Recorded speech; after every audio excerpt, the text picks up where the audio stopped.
L'hiver est une saison qui challenge notre système immunitaire, mais aussi notre système hormonal, qui est confronté à un temps d'obscurité qui est important. Et donc, bien sûr, on compense avec les lumières artificielles qui ne remplacent absolument pas la lumière naturelle, mais qui nous aident quand même. Et il y a aussi une autre problématique pour la plupart des gens, c'est le chauffage. Et le chauffage va participer, alors selon le mode qui est utilisé, mais globalement, les chauffages sont asséchants. Et en plus, on aère moins nos maisons, ce qui va aussi entraîner une surcharge en ions positifs de la maison, mais aussi en toxines. Euh, Vous savez, j'imagine que tout ce qui est dans notre maison, revêtements, objets, corps, humains, animaux, etc., vont engendrer des pollutions. Et toutes ces pollutions vont stagner, puisqu'en fait, pour avoir un air pur, l'idéal, ça serait d'aérer 15 minutes par heure pour purifier le plus possible l'air de la maison. Après, on a une autre astuce qui sont les plantes. Les plantes, on va considérer une plante pour 10 mètres carrés, idéalement, et on peut utiliser, vous trouverez ça facilement sur Internet ou dans des bouquins, des plantes dépolluantes. Il y en a plusieurs qui ont été identifiées en particulier par la NASA pour pouvoir avoir un pouvoir supplémentaire de dépollution de notre environnement. Donc c'est vraiment le temps de plein de contraintes l'hiver.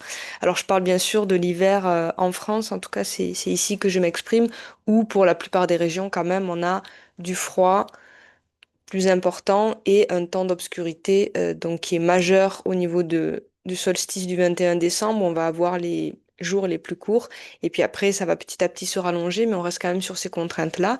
Et au niveau du froid, ça dépend des régions mais on va quand même imaginer que notre corps est tout le temps en train d'essayer de maintenir ces 37 et quelques dans le corps. Donc dès qu'il commence à faire 0, 5, voilà, le travail est plus important. Alors, on va démarrer par déjà des petits rituels à adopter. Donc, on l'a vu, essayer, même si on chauffe, d'aérer souvent, avoir des plantes à la maison. Pour maintenir la chaleur à l'intérieur de nous, on va bien se couvrir, en particulier sur les extrémités. La médecine chinoise nous apprend aussi que les portes d'entrée principales du froid sont les pieds. Donc on peut, quand on a eu froid aux pieds dans la journée, faire par exemple mettre une bouillotte sous les pieds pendant qu'on est à table ou qu'on est sur l'ordinateur ou qu'on est sur le canapé pour pouvoir récupérer de la chaleur par les pieds. On peut aussi faire un bain de pieds à l'eau chaude. On mettra toujours du sel, que ça soit dans nos bains ou dans nos bains de pieds ou dans nos bains de corps, pour éviter de se déminéraliser. Il faut créer en fait un milieu qui est plus riche en minéraux que nous. Et le sel, d'ailleurs, les sels de bain servent à ça. Et on peut très bien rajouter des huiles essentielles. Par exemple, Ravinsara pour stimuler notre système immunitaire, ou le pin ou l'eucalyptus. On peut utiliser la lavande pour se détendre, se faire dormir, des choses comme ça. Le petit grain bigaradier ou des choses comme ça, si on a des idées un peu sombres comme le ciel parfois. Voilà, ça va bien nous aider. On peut aussi se mettre une bouillotte sur le bas du ventre, sur le bas du dos, une bouillotte dans le lit pour éviter que le lit soit trop froid, si c'est quelque chose qu'on craint aussi. Et dans la journée, avoir des bonnes chaussettes, des bonnes chaussures.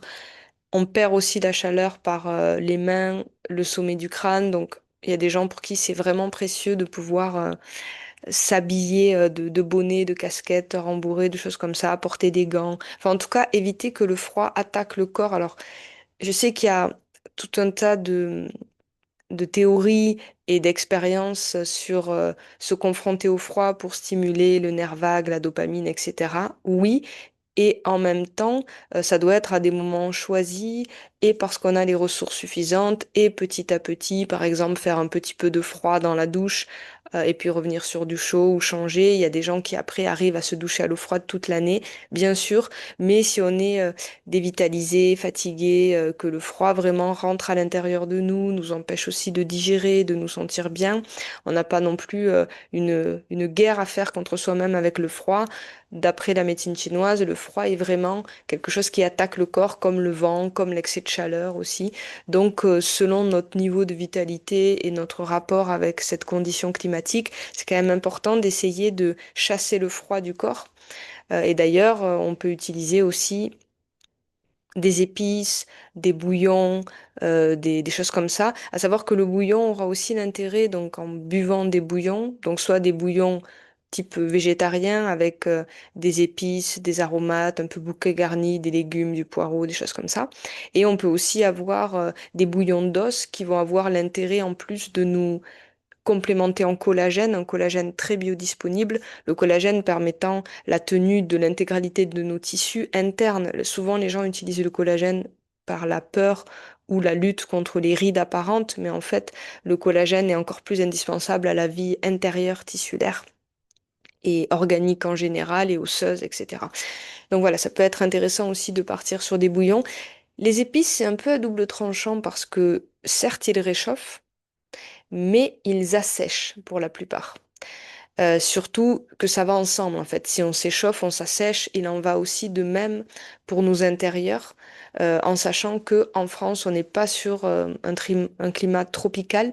Donc si on va quelque part, et d'ailleurs les épices, très souvent, surtout ceux qui piquent, puisque plus c'est piquant, plus ça fait sortir les liquides du corps. D'ailleurs, quand vous mangez quelque chose de trop piquant, vous allez avoir le nez qui coule, les yeux qui pleurent. Ça vous montre bien que les liquides, ils veulent sortir du corps. Et donc, dans les pays où il y a 90% de taux d'humidité, vous avez sûrement vu ça si vous êtes allé dans certains endroits d'Asie, etc. Ben oui, ils mangent vachement épicé parce que sinon, il serait énorme. Il ferait une stagnation d'eau importante dans le corps et il y a trop d'eau dehors et nous, on peut pas avoir un taux d'humidité aussi important que celui qui est dehors. Et donc, les gens vont manger épicé pour sortir l'excès d'eau du corps. Mais nous, si on a des... Amusez-vous à mettre, ça vaut rien, il n'y a pas besoin de pile ou autre. Il y a des systèmes pour mesurer le taux d'humidité d'une maison. Idéalement, il faudra être entre 50 et 70, 75. Et la plupart du temps, quand on chauffe, on tombe à 40, 45. On est rarement à 50. Et parfois même moins, surtout avec les systèmes de chauffage comme les, les packs ou les clims qui renvoient du soufflant. Puisqu'en plus, si c'est propulsé de manière soufflée, c'est encore plus asséchant. Donc, tout ça pour dire que nous, on n'a pas forcément besoin de sortir des liquides, surtout si on a la peau sèche, le vagin sec, la bouche sèche, les yeux secs, comme on voit. Enfin, moi, je vois en tout cas au cabinet énormément de problématiques de sécheresse, en particulier chez les femmes ménopausées. Donc, je me dis, bon, calmos sur les épices et en général les choses déshydratées. C'est bien de manger des fruits secs, des choses comme ça, mais il faudrait les réhydrater un petit peu si on a un terrain sec, parce que plus des cracottes, des machins, des trucs comme ça, plus on mange épicé et des produits séchés, et plus on va avoir de problèmes de sécheresse. Et l'hiver, ça peut être exacerbé, surtout si l'hiver est sec, froid et sec, ça peut arriver, s'il est venté, et si on utilise des systèmes de chauffage qui vont aggraver cette problématique-là. Ensuite, au niveau de l'alimentation, ce qui est très intéressant, c'est de manger plus chaud. Bien sûr, on va avoir tendance à manger beaucoup plus de cru quand il fait chaud. Et on va plus avoir l'élan, pour la plupart des gens, de manger plus chaud quand il fait froid. Les ragoûts, les pot-au-feu, les soupes, les bouillons, les choses comme ça. On va aussi manger de saison parce que la nature est intelligente. Elle va pas nous donner en plein hiver de la pastèque et des concombres. Je parle bien en France métropolitaine, hein. Et donc, on va aller vers ce qu'elle nous donne, le chou, l'endive, le panais, la betterave, enfin voilà, les choses de saison. On va difficilement en plein hiver en France faire pousser des bananes et des choses comme ça. On va plutôt avoir facilement des mandarines. Voilà, donc on va essayer d'observer ce que nous donne la nature autour de nous parce que l'hiver, elle nous donne des produits qui sont moins rafraîchissants que l'été. Donc ça va aller dans une cohérence globale. Ensuite, on peut s'appuyer sur des supports de plantes adaptogènes ou de plantes qui soutiennent notre immunité, notre vitalité profonde. À savoir, je vais citer les ginseng. Alors, il y a des ginseng coréen, donc le ginseng rouge de Corée, qui est très intéressant si on n'a pas de problématique cardiovasculaire, qui peut être utilisé facilement. Il n'est pas compatible avec certains médicaments, donc à vérifier. Ensuite, il y a le ginseng indien qu'on appelle l'ashwagandha, qui est très intéressant aussi si on a des vulnérabilités au niveau de la thyroïde ou des surrénales, ou des addictions et des problèmes de sommeil. Ça sera un ginseng qui est transversal avec ces problématiques du système nerveux et endocrinien. Ensuite, on a aussi ce qu'on appelle l'éleutérocoque ou appelé aussi le ginseng sibérien, qui est aussi un ginseng intéressant, en particulier si on n'arrive plus à se mettre en mouvement. Il va bien stimuler notre dopamine, notre énergie des reins. Il y a des plantes adaptogènes aussi de chez nous, comme l'échinacée. On a des plantes adaptogènes intéressantes aussi, comme la rhodiola, qui va travailler sur notre capacité à nous adapter à un stress si on est en phase de déménagement, de changement dans la cellule familiale, de choses comme ça. À savoir que il y a un besoin adaptatif en fait à cette nouvelle saison qui est l'hiver. En médecine chinoise, on valorise aussi des aliments foncés ou noirs, comme l'ail noir, les pruneaux, le sésame noir. On propose aussi le gomasio donc le gomasio, c'est un mélange globalement à 95% de sésame et 5% de sel. En fait, il faut savoir que la saveur salée, il y a toute une politique contre le sel, mais il y a aussi des fois l'excès inverse, c'est que si on manque de sel, on va avoir beaucoup de problèmes. Il en faut pas trop, mais il en faut. Et en l'occurrence, la saveur salée en diététique chinoise correspond à la stimulation de l'énergie des reins qui est fondamentale dans notre lutte contre le froid et contre le vieillissement d'ailleurs. Donc la saveur salée, que ça soit dans les coquillages, les algues, les poissons, le gomasio, des choses comme ça, va vraiment nous soutenir et aussi dans notre résistance vis-à-vis du froid. Donc il faut avoir une consommation raisonnée, mais nécessaire aussi de sel et de produits salés. Et l'avantage aussi de produits de la mer, c'est qu'ils sont pas seulement salés, ils sont aussi iodés. Et l'iode est à la base de notre système immunitaire, endocrinien et de bien d'autres choses. Et pour la plupart d'entre nous, nous sommes carencés. Vous pouvez faire vérifier votre taux d'iode idéalement par une iodurie, c'est-à-dire un prélèvement urinaire. Pendant 24 heures, c'est le meilleur moyen de savoir votre taux d'iode. Et il faut savoir que derrière un manque d'iode, il y a beaucoup de problématiques comme des fatigues chroniques, des troubles thyroïdiens, des cancers, en particulier le cancer du sein, d'après les dernières analyses. Enfin voilà, il y a tout. Vous trouverez facilement de l'information là-dessus sur cette carence en iode et vous avez la possibilité de vous complémenter idéalement par un iode venu du marin comme l'algue kelp ou les algues marines en général. Et vous avez aussi la possibilité d'aller vers des produits de complémentation, de compléments alimentaires qui seront bien à base de iodine, de iode vraiment. Alors des fois, il peut y avoir un peu de iodure de potassium en plus, mais par contre, les remèdes qui ne sont que à base d'iodure de potassium ne sont pas adaptés pour traiter nos carences en iode. Le kelp est une bonne source et puis vous pouvez vous faire conseiller par des gens comme moi qui adaptent aussi à votre terrain et aux cofacteurs nécessaires à l'assimilation de l'iode, au fonctionnement de la thyroïde selon comment vous êtes. Il y a aussi la nécessité de surveiller de ne pas avoir de carence en vitamine D. D3, qui est souvent aussi problématique. On n'a aucun risque à être à la dose maximale recommandée en France, largement. Vous pouvez aussi vous complémenter en vitamine C, vitamine B.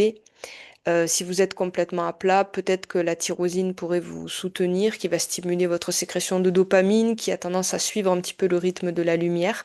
Il y a des cofacteurs intéressants comme le zinc, le cuivre, etc. Mais pour tout ce qui est métaux, fer, zinc, cuivre, je conseille systématiquement une prise de sang préalable parce que c'est dangereux et non souhaitable de se surcharger en métaux. Donc, tout ce qui est comme ça, zinc, mais aussi donc le fer, le cuivre, éventuellement le sélénium aussi, c'est intéressant de vérifier en même temps que vous vérifiez la vitamine D, l'iode, où vous en êtes un petit peu. Et vous pouvez, si toutes ces vérifications ne peuvent pas être faites, prendre déjà un complexe de vitamine D, vitamine C, vitamine B, peut-être un petit peu d'oméga 3, un antioxydant aussi peut être intéressant comme le SOD, le glutathion, des choses comme ça. Ça, voilà, ça peut de toute façon vous accompagner, mais par contre, si vous prenez des doses fortes ou des métaux comme le zinc ou le fer, c'est vraiment intéressant de s'être fait doser avant. Ensuite, au niveau de votre hydratation, ça peut être intéressant d'ajouter de l'eau de Quinton, des ampoules de Quinton, du plasma de Quinton, vous le trouverez sous des formes différentes. Donc c'est de l'eau de mer purifiée, dessalée si on la prend en isotonique et plus salée si on la prend en hypertonique, qui a été prélevée normalement à plusieurs dizaines de mètres de profondeur dans des vortex, dans des endroits où il y a des coraux, afin de pouvoir avoir une transformation oligo intéressante. En bref, c'est comme un peu rajouter le bénéfice de l'eau de la mer dans notre eau de boisson. Ça, c'est vachement intéressant. Essayez aussi de boire en quantité suffisante parce que la plupart du temps, l'hiver, on a moins soif. Et donc les gens boivent peu, boivent moins. Il y a même des gens qui boivent pas en dehors des repas. Donc si vous avez du mal à boire à température, vous pouvez boire des tisanes, boire de la chicorée. Évitez de boire le café qui, en plus d'être acidifiant et perturbateur à plein de niveaux, va aussi vous déshydrater, vous dessécher. On dit qu'un café consomme 2 verres d'eau dans l'organisme pour être traité. Donc voilà, les gens qui boivent que des cafés en dehors du repas, on aura un souci. Bien sûr, les gens qui fument vont aggraver cette déshydratation. Les gens qui boivent de l'alcool aussi vont aggraver cette déshydratation. Et de toute façon, chaque fois qu'on boit une boisson qui n'est pas de l'eau, eh ben, c'est comme en plus si on avait l'impression d'avoir bu alors qu'on n'a pas bu d'eau. Et quand vous buvez des bouillons ou quand vous mangez des légumes, en particulier crus, en conservant quand même un petit peu de mâche, d'endive, peut-être aussi rajouter de l'avocat dans certains débuts de repas, vous allez avoir une hydratation qui est procurée par l'alimentation, alors que si vous mangez un bout de viande ou du riz, ça va pas vous procurer d'eau. Donc il faut avoir cet équilibre hydrique aussi dans nos repas, et pour cela, avoir cette habitude de mettre des légumes dans chaque repas qui vont vous amener les fibres, mais aussi l'eau, et pas que, puisque les légumes nous amènent beaucoup, beaucoup de choses. Et c'est important de ne pas supprimer totalement le cru, même si on est moins attiré l'hiver. Je vous invite aussi, et je conclurai là-dessus, à vous reposer plus, parce qu'il y a plus de temps de nuit, il y a plus besoin de repos, il y a plus besoin de se coucher tôt. C'est hyper important d'aller quand même marcher en nature, même s'il fait froid, même si voilà, le climat est moins tentant d'aller faire des grandes randonnées. On n'a pas besoin de faire forcément des grandes randonnées. Mais en tout cas, marcher 30 minutes à 1 heure par jour, un peu plus si on a le temps et l'élan le week-end. Faire des choses en extérieur, parce que si on fait l'entreprise, la salle de sport, la maison, ben, on n'a pas du tout pris de l'air naturel et qui ne contient pas que de l'air. Si vous le pouvez, n'hésitez pas aussi, même si c'est moins tentant, si autour de vous il y a la plage, la forêt, d'aller vous immerger pour capter tous ces ions négatifs et toute cette énergie qui est là, offerte à l'extérieur. Et enfin, prenez vraiment ce temps d'introspection, de retour à l'intérieur de vous, cultivez aussi des temps de relaxation, de silence, d'étirement doux, de chant, d'écriture, de côté créatif, puisqu'en fait, un peu à l'image de la nature qui va beaucoup moins manifester à l'extérieur, elle va remettre toute son énergie à l'intérieur, à l'intériorité, et cette graine, à la graine, à la racine. Et en fait, c'est pareil pour nous.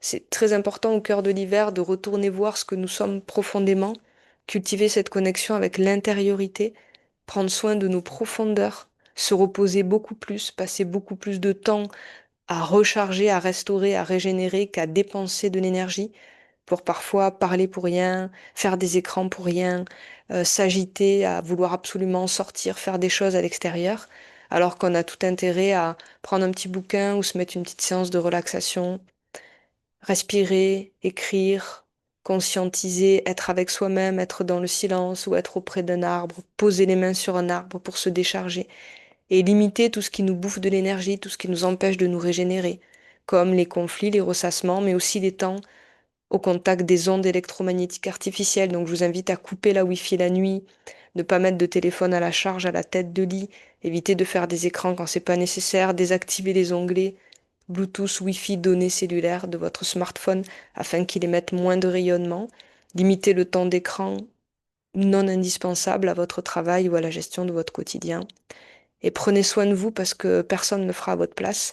Et des fois, on vient voir des gens comme moi. S'il vous plaît, je voudrais la pilule miracle ou ben non, en fait, la pilule miracle, c'est de prendre soin de soi, d'écouter ses besoins, de vivre au fil des saisons en conscience de ce que chaque saison nous appelle à vivre et de trouver le moyen de vivre cette vie qui répond à nos besoins.